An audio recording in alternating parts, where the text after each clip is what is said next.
हमारी लाडली जी को सबसे ज्यादा जो पसंद है वो अपनापन पसंद है। ये अंदर की बात है। मेरी लाडली देखो, अपने जैसे अधम के पास तो सेवा के लिए कुछ था ही नहीं। इत्र भी मांग करके गुरुदेव भगवान से लाते थे, वही इत्र भी देते थे। अपने पास तो केवल गुरुदेव ही थे, अपने पास केवल गुरुदेव ही थे, हैं, रहेंगे। जो है वो गुरुदेव का दिया हुआ है, अंतर और बाहर भी। इतनी मिश्री का भोग लगता था, जो वृंदावन के पुष्प वो समर्पित। और सबसे बड़ी बात कृपा की ये थी कि पर्दा लगा करके, और जब मिश्री इतनी रखते थे तब रुदन होता था, स्वामिनी जी आपके लिए कुछ नहीं है हमारे पास, बस हम जैसे हैं आपके हैं। कभी कभी रोटी मांग के जो सूखी मिली वो सामने से रज के पात्र में रख के जब दिखाते थे तो जो भोग लगता था हम तुम्हें तुम्हारे पिता की कसम है, वीडियो को लाइक करो और चैनल को सब्सक्राइब करो। धन्यवाद। भावोत्सवेन भजताम रस का, हमारी प्रियाजू को, अरे वैभव क्या वैभव जिनका है वो तो उनके महावर लगाते हैं, और कौन सा वैभव प्रियाजू को पसंद आएगा। जिनका वैभव है वो तो महावर लगाने के लिए याचना करते हैं, उनको कौन सा वैभव। बस नमस्कार प्रियाजू को, मस्तक रखकर भूमि पर हाथ जोड़कर। और जो प्रियाजू को पसंद है श्याम, यदि आपके पास श्याम पुष्प नहीं है, श्याम मृगमद नहीं है, कस्तूरी, तो श्याम सुंदर का नाम और गुण तो है, सुनाओ उनको। गोविंद कथा, गोविंद नाम कीर्तन ये प्यारी जी को बहुत प्रिय है। जब आप सुनाओगे ना गोपाल सहस्त्र नाम, श्रीमद् भागवत के श्लोक जिनमें रूप माधुरी श्री कृष्ण चंद्र जी की, या जो महान ऋषिकों के, क्योंकि स्पष्ट समझ लीजिए, मेरे तन मन प्राण होते प्रीतम प्रिय, मुझको तो भावती ठौर प्यारे के नैनन में, और खास बात नंद के लाल हरियो मन मोर। बस ये है हमारी श्री जी की पूजा। अगर समझ पाओ, पकड़ पाओ, श्री जी की पूजा यही है। तो बोले श्याम वर्ण के पुष्प और कस्तूरी आदि अर्पित करके 4 परिक्रमा करके। अगर आपको कुटिया में ऐसा विधान नहीं है कि आप परिक्रमा कर सके तो आप यहां कर लीजिए 4 परिक्रमा, राधा वल्लभ जी की 4 परिक्रमा कर लीजिए, या अपने ठाकुर को ऐसा सिंहासन रखिए कि सेवा के बाद ऐसी जगह विराजमान कीजिए जहां पीछे से परिक्रमा कर सके। बड़ा महत्व है परिक्रमा का, पूजा की पूर्णता परिक्रमा से ही है। कह रहे हैं परिक्रम्य और फिर भूयो नमत्वम, 4 परिक्रमा करके भूमि पे मस्तक रख के, स्त्री शरीर है तो पंचांग, पुरुष शरीर है तो साष्टांग। ये बहुत पहले आदेश हो चुका था श्री जी की प्रेरणा से कि हर साधक 11, 21, 51, 108 जितनी शरीर में सामर्थ्य है दंडवत करेंगे।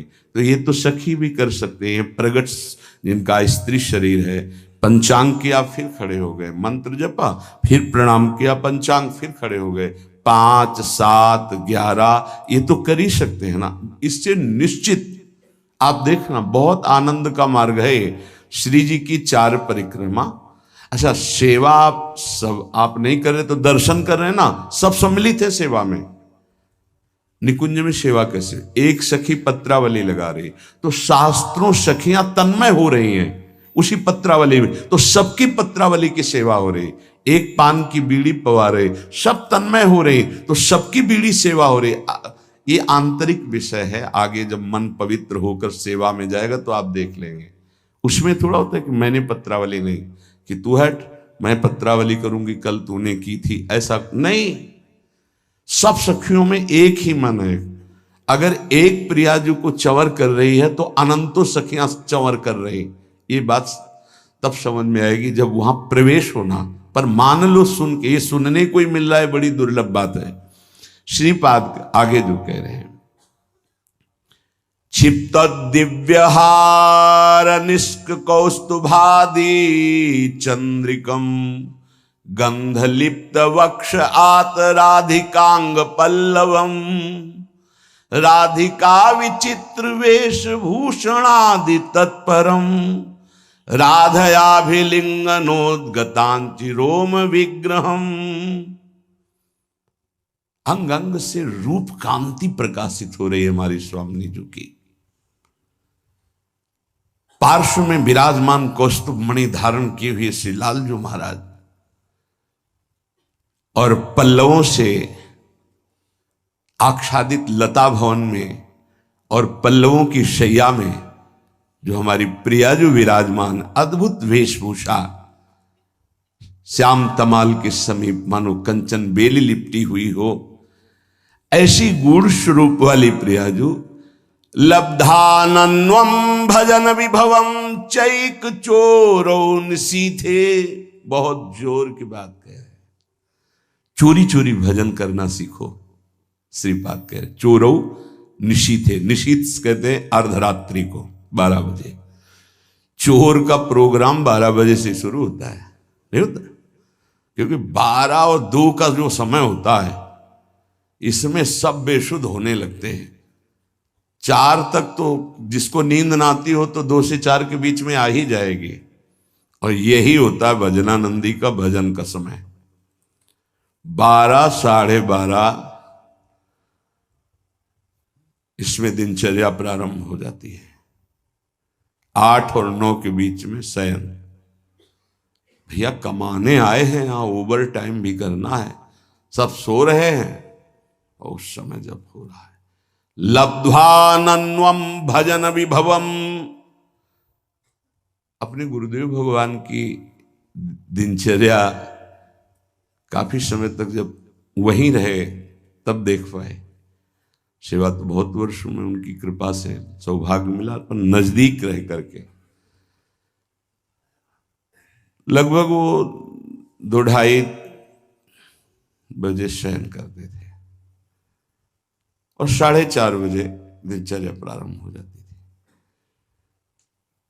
अभ्यास तो 2 बजे का पूर्व का था ही, जगने का अपने का भी। तो जैसे 12:30-1 बजे उठे तो देखा शांत बैठे हुए, तो अरे गुरुदेव इस समय बैठे हुए, बस जहां और 2:30-3 बजे लेट गए, 4:30 बजे सोच स्नान हो सकता। क्या जीवन को कैसे प्रियाजू के चरणों में समर्पित किया जाता है, गुरुजनों से समझ में आता है।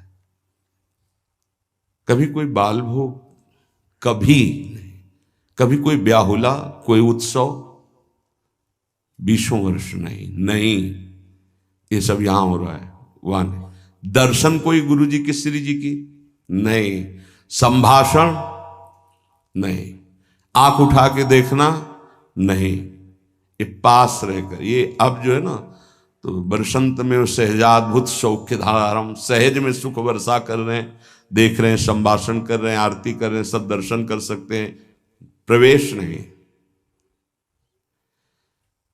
लब्ध्वानन्वम भजन विभवम चैक चोरौ निशीथे, आदेश कर रहे हैं हमारी श्री जी का भजन चोर चोर करो, चोर चोर, चोरी चोरी, कोई जान न पावे कि आपकी कितनी ऊंची अवस्था है। हे भजन का स्वरूप समझो, अंदर ही अंदर आपके आग जल जाए भजन करने की। जितना नींद को कम कर पाओ धीरे धीरे, ऐसा वो कम करना नहीं माना जाएगा कि सत्संग में सो गए, माला चलाते समय सो गए, फिर ये ठीक नहीं, ये विक्षेप नहीं होना चाहिए। जिस समय से जगे तो बस जगे, फिर झपक नहीं आनी चाहिए, तब माना जाएगा कि आपका अभ्यास ठीक है। अब उधर तो आपने तोड़ दिया नींद अपनी, और इधर पूरी कर रहे हो, तो फायदा क्या हुआ तोड़ने का? सत्संग में नींद पूरी कर रहे हो, कीर्तन में नींद पूरी कर रहे हो, और आप तो ये उपासना में ऐसा ठीक नहीं है। उतना आप सोइए जिससे जगने के बाद फिर आपके झटके न लगने पावे, नहीं ठीक राइट टाइम पे, बिना किसी अलार्म के पूरे जीवन में उठने का स्वभाव बनाओ तो वैसे ही उठ जाओगे। वो घड़ी दिमाग में चलती है अपने आप, 5 मिनट नहीं कहते, आगे पीछे नहीं। तो यदि आप इसी जन्म में उस महाप्रेम रस स्वामिनी को प्राप्त करना चाहते तो आधी रात को उठो निशीथे और चैक चोरऊ, चोर की तरह चुपचाप चुरा के भजन करो, जान न पावे कोई कि भजन का ऐसा तुम्हारा चल रहा है। तब आनंद आपके अंदर प्रकट होगा। विभवम भजन विभवम, भजन का वैभव प्रकट होगा। देखो ना कर, ऐसा तुम मान लो कि अब हमको परमार्थ में ही जीना है। दुख आवे सुख आवे, लाभ दिखाई दे हानि दिखाई दे। जैसे एक पतिव्रता अपने पति का वर्ण कर लेती तो स्वभाव का कैसा भी हो फिर निर्वाह करती है। बस ऐसा कुछ मानना होगा। हमें कोई आनंद नहीं मिल रहा, हमारे कोई विकार नष्ट नहीं हो रहे, हमें कोई लाभ नहीं दिखाई दे रहा, पर हम छोड़ नहीं सकते आपको। हम नरक जाएंगे ऐसे लक्षण है हमारे, पर हम आपको नहीं छोड़ पाएंगे। जीत गया। हमारी बात समझ लेना, अगर समझ पाओ तो। अगर ये बात हृदय में बैठ गई ना कि महारानी जी के सिवा हमारा निस्तार, हमारा कल्याण, हमारा परम हित अब और कहीं नहीं होना, क्योंकि हम किसी काबिल नहीं। अब हम महारानी जी को नहीं छोड़ सकते। बस इतनी बात हमें चाहिए। हम आपसे जितेंद्रिय हैं, मनोनिग्रही हैं, बने रहिए। हमारे यहां केवल अपनेपन की मांग है आपकी, और सब कुछ आप हो सकते हैं लेकिन अपनापन नहीं दे सकते। मात तात सुत दार देह में मति अरुझ है मति मंदा, और हित किशोर को होए चकोर तू लख वृंदावन, सीधे लख वृंदावन चंदा। एकमात्र प्रियाजू का आश्रय, आदेश विधान सब कुछ स्वीकार। गृह त्याग करा रहे हैं आचार्य चरण। पुत्र पत्नी वैभव सम्मान त्रिभुवन पूजित। आदेश होता है कि राधा वल्लभ जी को, दो सखियों को प्रश्नवाचक चिन्ह नहीं आया कि प्रभु अभी तो त्याग के ही आ रहे हैं, क्या कहेंगे देववन वाले कि हित हरिवंश महाप्रभु यहां तो गृह त्याग किया। अच्छा, कहीं स्फुरण भी नहीं हुआ। क्यों? जोई जोई प्यारो करे सोई मोहि भावे। आज उसी वंश से, उन्हीं आराध्य देव से लाखों का निकुंज में प्रवेश हुआ, हो रहा है, आगे होता रहेगा। नित्यानंद महाप्रभु बाल्यावस्था से लंगूटी वाले परम बैरागी दिगंबर अवधूत, कैसी कैसी स्थितियां महाप्रभु चैतन्य देव ने आदेश किया, आपको विवाह करना है और ऐसी संतान प्रकट होनी है जिससे लोक मंगल होगा। दोबारा प्रश्न नहीं किया कि आप गृहस्थ से विरक्त में पदार्पण किया और यहां बाल्यावस्था से विरक्त अब गृहस्थ की आज्ञा, सरकार ये कैसी आज्ञा, कभी प्रश्न नहीं किया। नाम जापक हैं, मार मार के खाल खींच दी गई, उनके हृदय में प्रश्न नहीं हुआ कि ऐसा विधान क्यों बनाया हरि। बहुत विचार करने पर उपासक को बहुत धैर्यवान होकर के इस मार्ग में चलना है। ऐसे चला जाता है ये मार्ग, ऐसे चला। कुछ पकड़ना मत तो वो आपको पकड़ लेंगे, गिरोगे नहीं। क्यों म्यों प्रश्न उत्तर ये सब नहीं। जिसका हृदय आराध्य देव के चरणों में समर्पित हो जाता है वही इसके रहस्य को जानता है। ये सब साधन एक प्रक्रियाएं हैं। अगर प्रभु से अपनापन नहीं हुआ तो कोई खास बात नहीं। साधन का कोई खास, साधन का सब साधन कर यह फल सुंदर, प्रभुपद पंकज प्रीति निरंतर। अभी कैसे विषयी पुरुषों को समझ में आएगी? बहुत सुलझने की जरूरत है, नहीं ये जीवन व्यर्थ चला जाएगा। दुर्वितर्क्यानुभाव युक्ता देवी निकुंज देवी श्री स्वामिनी जी बड़े बड़े तार्किकों के भी तर्क से पकड़ में आने वाली नहीं है। जैसे वेदांत दर्शन तर्क के द्वारा श्रद्धावान तर्क करे तो उसके द्वारा वो स्थापित होता है। कह रही यहां नहीं, यहां सीधे स्वीकृति करो मेरी महारानी श्री राधा रानी, तो आपके हृदय में बल प्रकट होगा। जाके बल में सबसों तोरी लोक रीति और वेद रीति दोनों से, जाके बल में सबसों तोरी लोक वेद और कुल कानी, लोक रीति वेद रीति कुल रीति, इन सब का त्याग करके रस रीति में प्रवेश पाया जाता है। तो किसके बल से? मेरी महारानी श्री राधा रानी। जाके बल में सबसों तोरी लोक वेद कुल कानी, मेरी महारानी श्री राधा रानी। ये तर्क का विषय नहीं, यहां स्वीकृति का विषय है। अब उपासना बताए। पहले तो ये कह रहे हैं कि ये बहुत निगूढ़ भाव है, इसे वेद प्रमाणित भी नहीं कर सकते आप। श्रद्धा और विश्वास करके रसिकों की बात मान लो। यहां तर्क वितर्क की कोई गुंजाइश नहीं है। ये भाव देश है, ये तर्क देश नहीं है।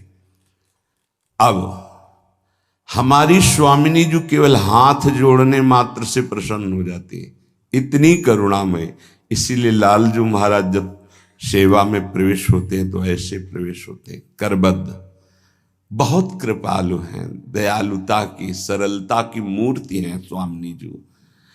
जो बड़े बड़े सिद्धांतों की रचना करके उपदेश करने वाले और उनके फल को देने वाले प्रभु हैं, ये उनके अधीन हैं।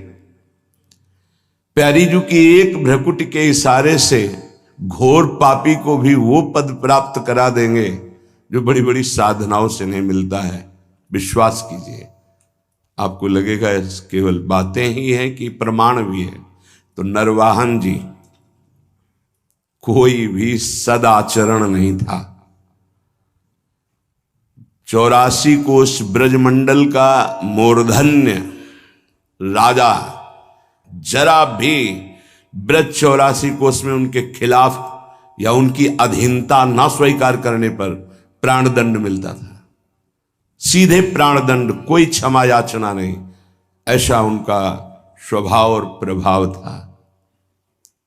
महाप्रभु हरिवंश चंद्र जो राधा वल्लभ लाल जो पालकी में विराजमान रसिक जनों के साथ गुण कीर्तन नाम कीर्तन जय जयकार होते हुए आए और लता भवन में विराजमान किया। सेवकों ने सूचना दी कि कोई महान तेजस्वी पुरुष आभूषण आदि लेकर के अपने इष्ट देव के साथ पधारे हुए हैं, और उनका तेज ऐसा है कि हम लोगों की हिम्मत ही नहीं कि उनके सामने जा सके। ये आपसे निवेदन करते हैं।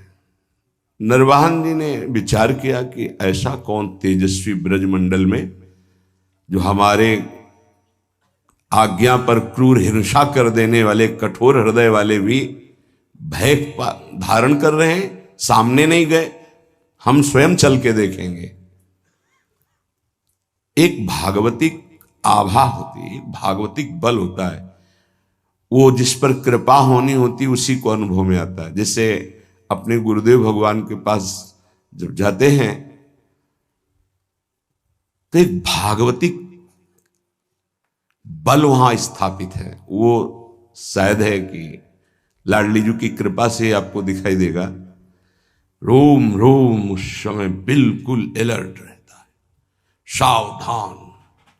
एक अद्भुत कि जब गुरुदेव श्री जी को देख रहे हैं तो हम गुरुदेव को देख सकते हैं, लेकिन जब गुरुदेव हमारी तरफ देखेंगे तो हमारी हिम्मत नहीं कि हम देख सकें, नेत्र झुक जाएंगे ऐसे। वो एक अद्भुत बल होता है। नरवाहन जी पर कृपा होनी थी। हितजू महाराज किसी भी भाव से कोई आवे तो उसको श्री जी प्रदान करते, इतने अद्भुत दाता हैं। महिमा तेरी कहा कहूं, श्री हरिवंश दयाल तेरे द्वारे बटत हैं सहज लाडली लाल। बड़ा विचार कर रहा था कैसे होंगे, क्या प्रभाव होगा।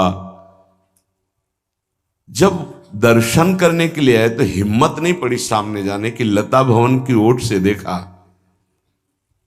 जैसे प्रियाजू के नेत्र ऐसे हितजू महाराज के नेत्र, अतुलित रस बरसत सदा, सुख निधान बनवासी, अद्भुत महिमा महि प्रगट सुंदरता की राशि। सुंदरता की राशि कनक दुति देह रुचि, जैसे स्वामिनी जी के श्रीअंग की कांति, सात कुंभ तन गोरी, ऐसे हित सजनी स्वरूपा महाप्रभु हरिवंश चंद्र जी की। अजान बाहो कमल नयन, सुंदर नासिका सुंदर थोड़ी, युगल चरणारविंद, पान किया और बस उन्मत्तता छा गई। अभी राधा वल्लभ जी को देखा ही नहीं था, केवल महाप्रभु को देखा था। बस हृदय में बैठा लिया। वहां रसिक जन कीर्तन कर रहे थे, राधा वल्लभ श्री हरिवंश श्री वृंदावन श्री वंचन। बैठा लिया, राधा वल्लभ श्री हरिवंश, राधा वल्लभ श्री हरिवंश। ये नाम जपते ही कुछ दिनों में ऐसा लगने लगा कि मैं बहुत अधम हूं, अब नहीं करूंगा, अपने हाथ से किसी की हिंसा नहीं करूंगा, कभी चोरी नहीं करूंगा, कभी किसी से कर नहीं लूंगा, ऐसा। और एक तरह से परम वैरागी होकर रह रहे हैं, पर कार्यक्रम उनका वही चल रहा है। उनके अनुगामी जनों ने एक जैनी व्यापारी की बड़ी नौका को रोका और कहा यहां से निकलने वाले को कर देना पड़ता है। उसके साथ कई 100 सैनिक बलवान थे, तो सैनिकों के बल के कारण उसने कर देना अस्वीकार कर दिया। युद्ध हुआ, समस्त सैनिक मारे गए, जैनी को बंदी बना लिया, पूरी संपत्ति नाव की हड़प ली। छोटी मोटी नाव नहीं जिसमें 8-9 से सैनिक सुरक्षा में हो तो कितना ऐश्वर्य होगा। पहले नावों से ही व्यापार होता था।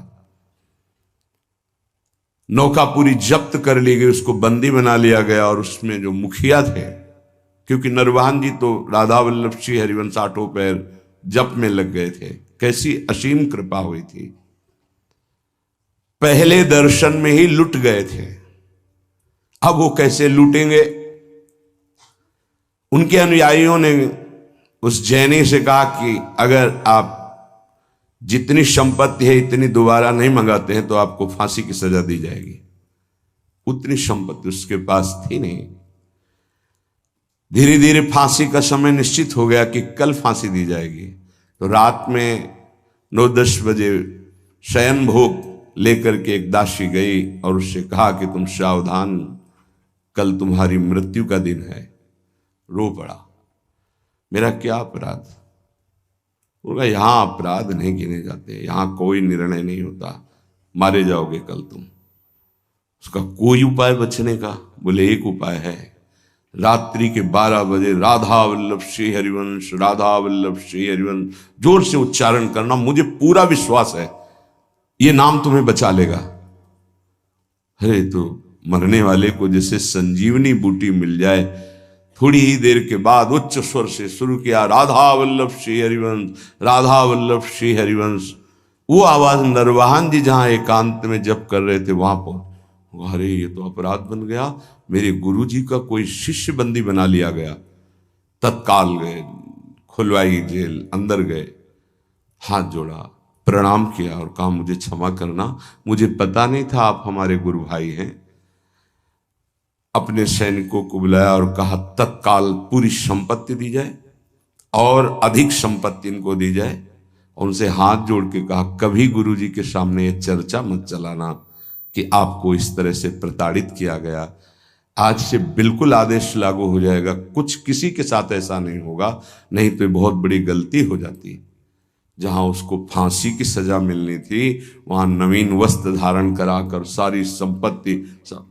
उसके मन में आया एक बार तो उनसे मिलूं जिनके नाम के बल से मुझे सम्मान मिला, जहां मृत्यु मिलने वाली थी, और व्यापार में जो लाभ मिलता उससे अधिक धन मिल गया। उनका मूल तो मिला ही, और भी संपत्ति नरवाहन जी ने दी इस बात की कि मेरा गुरु भाई है। लता भवन में आए, पता लगा के महाप्रभु के दर्शन की और सारी संपत्ति भेंट की। महाप्रभु ने कहा नहीं, आप इसका प्रयोग स्वयं कीजिए और कहीं लगा दीजिए। हमारे राधा वल्लभ लाल लता भवन में विराजमान, हमें इतनी संपत्ति की जरूरत नहीं, पर आप देना क्यों चाहते हैं? तो उनका आपके नाम के कारण मेरा जीवन बच गया। पूरी घटना बताई। तो मैं तो नहीं जानता नरवाहन कौन है। महाप्रभु को इतनी करुणा उदय हुई कि केवल राधा वल्लभ श्री हरिवंश नाम सुनकर ऐसा बुलवाओ कहाँ है। अब नरवाहन जी को बुलाया गया तो कांपते हुए आए कि पता नहीं। अब उनके हृदय में तो था मेरे गुरुदेव हरिवंश चंद्रजू मेरे इष्ट राधा वल्लभ, पता नहीं गुरुदेव क्या दंड विधान करेंगे क्योंकि गलती हो गई। जे भी सामने गए महाप्रभु को देखकर रो पड़े। ऐसा सौंदर्य, ऐसी करुणा महाप्रभु के स्वरूप से चरणों में गिरे। महाप्रभु ने कहा नरवाहन आज तुमने खरीद लिया मुझे। अब उनको आत्मबल प्राप्त हुआ।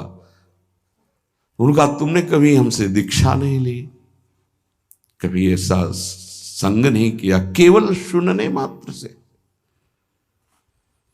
तो देखो मैं तुम्हें अपने नित्य विहार का सर्वस्व प्रदान करता हूं, विलास रस और रास रस। 11वां पद विलास रस का है।